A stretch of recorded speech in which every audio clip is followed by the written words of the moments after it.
第9場本地3級賽1004米，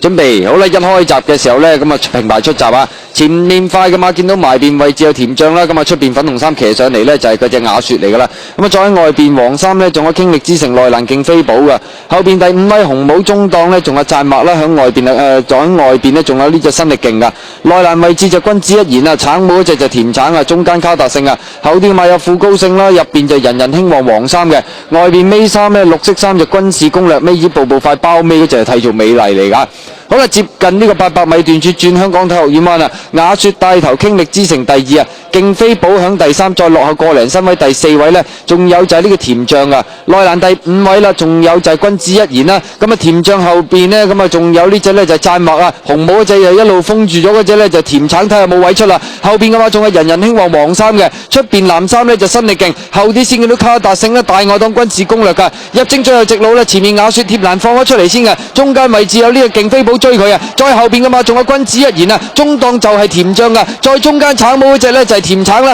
大外檔嗰邊呢，有讚墨啊，最出上緊嚟仲有呢個卡達勝啊，新力勁嗰啲馬，最後百零米雅雪依然係佔先啊，好似冇咩馬追到佢喎，中間勁飛寶呢，都仲未散啊，甜橙呢個時候撻着咗啦，接近終點啦，雅雪一放到底第2名呢，就係甜橙同埋呢隻呢，就係勁飛寶啊，跑得好接近噶，